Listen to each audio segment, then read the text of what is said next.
Hello students, this is Pratik, your economics and business studies teacher. Today we will be starting with chapter number 5, that is emerging modes of business. हम लोग पहले पढ़ चुके हैं business word का मतलब क्या होता है।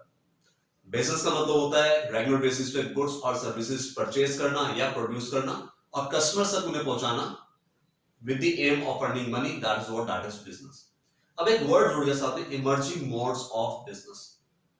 मतलब जैसे जैसे एनवायरमेंट चेंज हो रहा है, जैसे जैसे मॉडर्नाइजेशन हो रहा है, जैसे जैसे ट्रेंड चेंज हो रहे हैं, बिजनेस करने के तरीके में क्या क्या चेंजेस आ रहे हैं, वो हम इस चैप्टर के अंदर पढ़ेंगे इमर्जिंग मोड्स ऑफ बिजनेस के अंदर। इंडिया ने new economic policy liberalisation, privatisation और ग्लोबलाइजेशन अडॉप्ट किया था 1991 में। इसमें से जो मेजर एलिमेंट है ग्लोबलाइजेशन, उसका मतलब क्या हुआ कि it refers to integration of one's economy with the world economy. अब जो वर्क होता है वो एक तरह से बॉर्डरलेस वर्क है। बॉर्डरलेस वर्क का मतलब मैं यहां से बैठकर लेट्स से अमेरिका में अपनी सर्विसेज प्रोवाइड कर सकता हूं। This is possible because of the changes और because of the revolutionary changes in the information technology. IT sector में जो इतने सारे चेंजेस आए, कम्युनिकेशन टेक्नोलॉजीज में जो इतने सारे चेंजेस आए, उसकी वजह से सारा का सारा पॉसिबल है। इस चैप्टर के अंदर हम लोग पढ़ेंगे दो emerging modes of business. The first one is e business and the second one is outsourcing. Start करते हैं ई बिजनेस के साथ। ई बिजनेस दो वर्ड से बनकर मिला, that is E and business. E का मतलब यहां पर होता है electronic. whenever the commerce industry or trade, all of these activities are carried on with the help of internet and computer, that is known as e-business। जब ये सारी सारी एक्टिविटीज हमारी ऑनलाइन चल रही हैं तो उसे हम बोलेंगे ई बिजनेस। एक वर्ड आता है ई कॉमर्स। ई कॉमर्स का मतलब हुआ जब हम ऑनलाइन अपने सप्लायर और अपने कस्टमर्स के साथ इंटरेक्ट कर रहे हैं तो उसे हम बोलते हैं ई कॉमर्स। ई कॉमर्स नैरो है स्कोप में, वो लिमिटेड है कि कहीं ना कहीं कस्टमर या हम सप्लायर के साथ सिर्फ इंटरेक्ट करने का वर्क कर रहे हैं, उन्हें गुड्स अवेलेबल करवाने का वर्क कर रहे हैं, वो हुआ ई कॉमर्स। जबकि ई बिजनेस के अंदर जितने भी मैनेजरियल फंक्शंस हैं, चाहे प्लानिंग है, चाहे ऑर्गेनाइजिंग है, चाहे स्टाफ रखने की बात है, ठीक है, चाहे इन्वेंट्री मैनेजमेंट की बात है, ये सारे के सारे फंक्शंस अगर हम ऑनलाइन कर रहे हैं तो that will be called as e business. It means e commerce is part of e business itself. We will be starting with scope of e-business. Scope of e-business can be categorized into four parts. The first one is B2B commerce. B2B commerce का मतलब क्या हुआ? जब दोनों parties जो online transactions कर रही हैं, इंटरेक्ट कर रही हैं, एक्सचेंज कर रही हैं, and both of them are businessmen, both of them are business firms, so that will be called as B2B commerce. मुझे अपने वेंडर से कोई भी सामान मंगवाना है, मेरा कोई सप्लायर होगा जिससे मैं रॉ मटेरियल वगैरह परचेस करता हूँ, ये सारी ट्रांजैक्शंस, ये इंटरेक्शन अगर मैं ऑनलाइन कर रहा हूं तो that will be categorised as B2B commerce. मुझे कोई चीज परचेस करनी है, मैं टेंडर मंगवा रहा हूं, टेंडर मतलब इकोनॉमिक कोटेशन मंगवा रहा हूं, 10 लोगों को मैंने बोला कि ठीक है आप अपनी कोटेशन भेज दीजिएगा, किस प्राइस पे, कितनी क्वांटिटी, किस क्वालिटी की आप लोग मुझे सप्लाई कर सकते हैं। तो ये भी क्या हुआ, ये भी एग्जांपल हुआ B2B कॉमर्स का। दोनों ही बिजनेस फर्म्स हैं। The second one is B2C commerce। जैसे कि नाम से पता लग रहा है B2C, business to customer, जहां पर एक पार्टी बिजनेस है यानी businessman and the second one is customer, that is known as B2C commerce। B2C commerce example Flipkart, Amazon, what they are doing, they are basically business firms and they are interacting with their customers through online। Website वगैरह बना दी और उस website वगैरह के through what they are doing, they are interacting through that particular website and they are making goods available to their customers at their doorstep. So that is an example of B2C commerce. The next one is C2C. C2C means customer to customer. When both of the parties that are involved in the transaction or exchange mechanism and both of them are customers, that is known as C2C। यानी customers ही customer से interact कर रहे हैं via internet, online, with the help of computers। तो what is that? That is C2C। Example OLX, मुझे अपना कोई पुराना फर्नीचर, कोई भी चीज सेल आउट करनी है, मैंने उसे पर्टिकुलर एक वेबसाइट पर डाल दिया और उसे अल्टीमेटली कस्टमर ही परचेज कर रहा है, तो that is an example of C2C commerce. And the last one in this scope is it is intra B commerce. What intra means with in. जब एक ही बिजनेस के दो पर्टिकुलर डिपार्टमेंट्स आपस में इंटरेक्ट कर रहे हैं online, that is known as intra B commerce. Example लेकर चलते हैं। मार्केटिंग वाले बेसिकली क्या है, उनका फील्ड का वर्क होता है ज्यादातर। उन्हें कोई भी ऑर्डर प्लेस हुआ, किसी कस्टमर ने बोला कि हमारे को 10,000 लैपटॉप्स आप अवेलेबल करवा दें, उन्होंने ऑनलाइन ही क्या किया, प्रोडक्शन मैनेजर को ये ऑर्डर पास ऑन कर दिया। तो that is an example of intra B commerce. एक ही कंपनी के दो डिपार्टमेंट्स वगैरह अगर इंटरेक्ट कर रहे हैं ऑनलाइन, तो that is intra B commerce. या फिर हम ऐसे समझ सकते हैं कि हम इंटरनेट वगैरह का यूज कर रहे हैं, कोई भी मीटिंग का सर्कुलर वगैरह हमें सेंड करना है विद इन द ऑर्गेनाइजेशन, और हमने सिर्फ उसे क्या किया, अपनी साइट पे डाल दिया, मेल के थ्रू लोगों को भेज दिया। That is also an example of intra B commerce. This was the scope of e business. हम लोगों ने ई बिजनेस का मतलब पढ़ा, इलेक्ट्रॉनिक बिजनेस, बिजनेस की एक्टिविटीज जब इलेक्ट्रॉनिक फॉर्म में करी जाती है, तो that is e business. E commerce narrow scope में है और पार्ट है ई बिजनेस का ही। फिर हमने 4 स्कोप पढ़े, 4 स्कोप के अंदर बेसिकली क्या था, it was B2B, B2C, C2C and intra B. अब ट्रेडिशनल बिजनेस, ट्रेडिशनल बिजनेस का मतलब क्या है?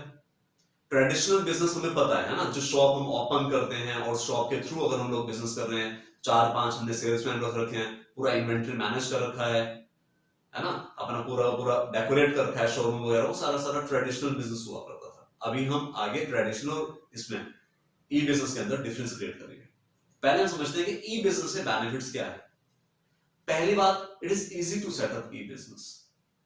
बहुत लंबे प्रोसीजर्स हमें फॉलो नहीं करने पड़ते हैं, तो ई बिजनेस को सेट करना, ई बिजनेस को स्टार्ट करना कंपैरेटिवली इजी है। The second one is convenience. बैठे बिठाए आप घर से कभी भी कोई भी ऑर्डर प्लेस कर सकते हैं, कोई टाइम के कॉन्स्ट्रेंट नहीं है। 24/7 यू कैन शॉप। आपको रात को 12 बजे लगता है कि मुझे कुछ भी गुड्स वगैरह की जरूरत है, मुझे जो है अपना लैपटॉप जो है सेल करके नया परचेज कर लेना चाहिए, तो आप वाया इंटरनेट कर सकते हैं। That is convenient. तो कन्वीनियंट शॉपिंग है। Third one is speed. आपने एक क्लिक किया, आपको ये था मुझे इंश्योरेंस पॉलिसी लेनी है, अब मैं किस कंपनी के रिप्रेजेंटेटिव को बुलाऊं, किस कंपनी की इंश्योरेंस की पॉलिसी अच्छी है। आप सिंपली पॉलिसी बाजार पे आपने क्लिक किया, आपने डाला कि आपको कितना टर्म प्लान चाहिए, कितना रुपया आप चाहते हैं कि आपके डेथ पे आपकी फैमिली वालों को मिल जाए। फॉर एग्जांपल सारे के सारे जितनी भी कंपनीज हैं एकदम से लिस्ट डाउन हो गई और आपको पता लग गया कि किस कंपनी का क्या प्रपोजल है और क्या प्रीमियम पे करना है। तो दैट इज स्पीड। क्या एक क्लिक ऑफ माउस से आप एक्सेस कर सकते हैं ज्यादा से ज्यादा information. The next one is global reach. एक ट्रेडिशनल बिजनेस है, एक शॉप ओपन हो रखी है, उसकी जो रीच होगी, उसकी जो पहुंच होगी, वो एक पर्टिकुलर लोकेलिटी तक ही होगी, कुछ एरिया ही वो कवर कर पाएगा। लेकिन अगर हम लोग देखें ई बिजनेस के अंदर, तो it is having global reach. ऐसा नहीं कि सिर्फ विद इन कंट्री ही आप ऑर्डर प्लेस कर सकते हैं, गुड्स परचेस कर सकते हैं, even you can go for abroad shopping as well. कि बाहर से अगर आपको कुछ चीज परचेस करनी है तो आप लोग कर सकते हैं। मैं यहां से बैठ कर मुझे गुजरात से कोई चीज परचेस करनी है, फर्म कहां की है कहां की नहीं, एकदम से I can purchase it. The next one is paperless. We are moving toward paperless society. Paperless society का मतलब है कि जो हर चीज के अंदर पेपर का इन्वॉल्वमेंट हुआ करता था, आपने कोई चीज परचेस करी, आपको एक बिल लेना पड़ रहा है, आपने इंश्योरेंस का प्रीमियम पे किया, आपको जो उसकी रिसिप्ट संभालने की जरूरत पड़ रही है, अभी सारा क्या है इलेक्ट्रॉनिक फॉर्म में। ये हुए बेनिफिट्स ई बिजनेस के। जनरल हम लोग देखें, अगर कंपैरिजन भी हम ड्रॉ करें कि ट्रेडिशनल बिजनेस और ई बिजनेस में क्या डिफरेंस है। ट्रेडिशनल बिजनेस में जो हम सेल्समैन रखेंगे वो टेक्निकली साउंड हो ऐसा कुछ जरूरी नहीं है, लेकिन ई बिजनेस में जो लोग आप हायर करेंगे उन्हें सॉफ्टवेयर हार्डवेयर की नॉलेज होनी चाहिए, उन्हें पता होना चाहिए इलेक्ट्रॉनिकली पेमेंट किस तरीके से रिसीव की जा सकती है। सेटिंग अप कॉस्ट की बात करें तो ट्रेडिशनल बिजनेस के अंदर सेटिंग अप कॉस्ट ज्यादा है। आपको एक पर्टिकुलर शॉप परचेस करनी पड़ेगी या रेंट पे लेनी पड़ेगी, फिर आपको पूरा इन्वेंटरी मैनेज करना पड़ेगा। तो क्या है, सेटिंग अप कॉस्ट हमारी ट्रेडिशनल बिजनेस की ज्यादा है, लेकिन ई बिजनेस के अंदर जो हमारी सेटिंग अप कॉस्ट है वो कंपैरेटिवली कम है। The next one is operating cost. Operating cost का मतलब कि बिजनेस को रन करने में जो खर्चा आता है वो ई बिजनेस के अंदर ज्यादा है, मार्केटिंग में और बहुत सारी चीजों में जो है वो ट्रेडिशनल बिजनेस के अंदर जो है वो कंपैरेटिवली ज्यादा है। ई बिजनेस के अंदर जो हमारी ऑपरेटिंग कॉस्ट है वो कंपैरेटिवली कुछ कम है। The next one is हमारे को हार्डवेयर सॉफ्टवेयर टेक्नोलॉजिकल इक्विपमेंट्स की जरूरत किस में ज्यादा पड़ेगी, हमारे को ज्यादा जरूरत पड़ेगी ई बिजनेस के अंदर। अगर हमारी गारमेंट्स की शॉप है तो मुझे फोल्ड करने के लिए, उन्हें पैक करने के लिए जो उनसे कोई टेक्निक की जरूरत नहीं पड़ेगी. Salesman can do that. The next one is reach. Traditional business की एक लिमिटेड रीच है, एक लिमिटेड पहुंच है, इतने एरिया के अंदर ही जो ट्रेडिशनल बिजनेस किया जा सकता है. जबकि अगर हम ई बिजनेस को देखें तो उसकी ग्लोबल रीच है. कन्वीनियंस देखें तो ई बिजनेस के अंदर पर्सन ज्यादा कन्वीनियंट है. ट्रेडिशनल बिजनेस में कन्वीनियंट शॉपिंग नहीं करी जा सकती. आप रात को 1 बजे सोचो मुझे कुछ खरीदना है, तो ट्रेडिशनल बिजनेस के अंदर that is not possible. Transaction का अगर हम देखें कि अगर हमें कोई चीज सेल परचेज करनी है तो ट्रांजैक्शनल रिस्क ई बिजनेस के अंदर कंपैरेटिवली ज्यादा है. आपने पेमेंट कर दी, पहुंची नहीं पहुंची, आप जानते नहीं है कि कौन से एनोनिमस पर्सन से आप लोग डील कर रहे हैं. जबकि ट्रेडिशनल बिजनेस के अंदर फेस टू फेस अगर आप डील कर रहे हैं तो ये चीज यहां पर बेटर है. ट्रेडिशनल बिजनेस के अंदर आप फिजिकली गुड्स को एग्जामिन कर सकते हैं. आप देख सकते हैं कि क्वालिटी कैसी है, उसे टच करके उसका कलर वगैरह देखकर. अब इसमें आप मंगवाएंगे कोई और कलर, आप मंगवाएंगे ग्रीन और आगे पैरेट कलर ई बिजनेस के अंदर.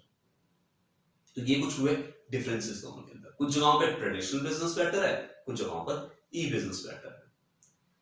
आइए कुछ क्वेश्चंस करते हैं जिससे कि और क्लियर अंडरस्टैंडिंग डेवलप हो पाए. In E business E stands for, very easy, अभी पढ़ा है, that is electronic. What does B2C indicate? क्या था? Business to customer. Which of the following does not include the scope of e-business? It is business to customer है जी, business to business है, intra e-commerce है, business to commerce कुछ नहीं है. That is B point is the answer.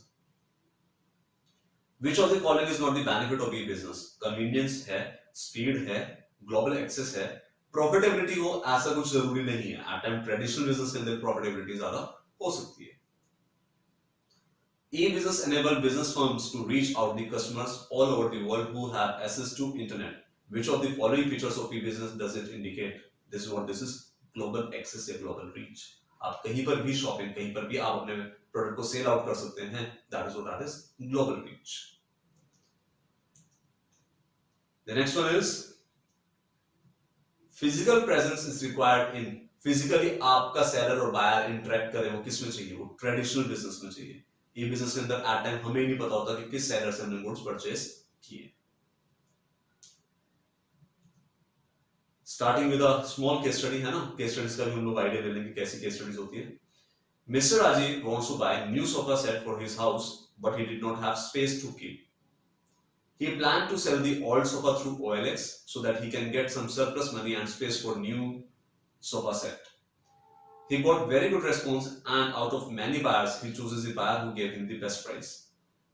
Which are the two parties involved in the transaction mentioned in the above case? Both of them are customers. उन्होंने अपना पुराना furniture sell out करना था क्योंकि उनके यहाँ जगह नहीं थी कि न्यू फर्नीचर को रख पाए. तो उन्होंने जो पुराना फर्नीचर सेल आउट किया वो किसी किया? उसे कस्टमर को किया. और वो भी कहीं ना कहीं क्या है, खुद भी कस्टमर है, वो बिजनेसमैन नहीं है. तो this is for the today. Stay tuned for the next video and don't forget to give your suggestion and views in the comment section. Thank you.